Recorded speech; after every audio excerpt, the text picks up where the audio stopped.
Pra, ju përshëndesim të gjithëve nga fshati Mojanc. Unë jam imam i kësaj xhamie në Sibdemiri,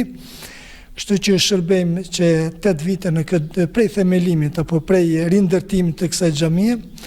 Kjo xhamia është ndërtuar në kohën e Devletit, para 250 viteve, në vitin 2008 është rindërtuar dhe kështu që gjithmonë ka vazhduar me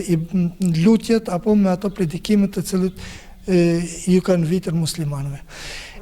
Xhamia ekziston, është sipas të dhënave historike, është ndërtuar para 250 viteve, prej kohës Devletit të Sultan Muratit. Në ato vite, sipas të dhënave historike, kemi këto në varreza të cilët dëshmojnë se këto janë konën ushtarët e Devletit, apo ushtarakët të cilët kemi varreza që tregojnë për këtë çështje, po ashtona sipas të dhënave se në këto vende apo në këtë fshat ka kaluar edhe Jigit Pasha, një prej komand pashallarëve të Sultan Muratit, edhe ka vazhduar rrugën për në Shkup. Kjo është një histori të cilën ne si musliman të këtyre trojeve gjithmonë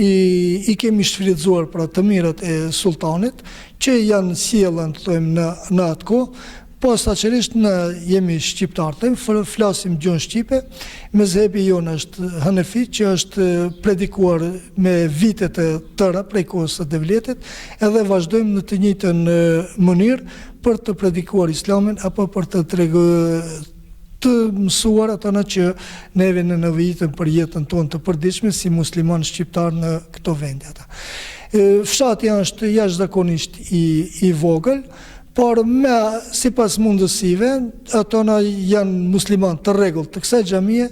edhe shfrytëzojnë xhamien pra vite të tëra, kështu që vazhdon prap të ndjeket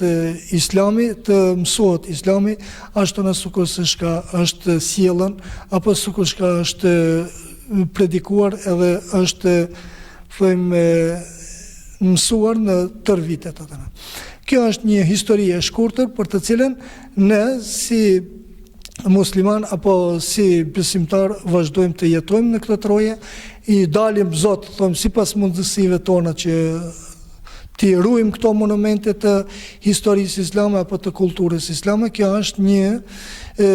moral i joni, shka me atë mundësitë tona, pra vazhdojmë të ruajmë historinë islame, të ruajmë xhamit atana të cilët janë të ndërtuara në kohën e Devletit, po ashtu në mënyrë se si atana, kjo është sipas mundësive të tona, shka na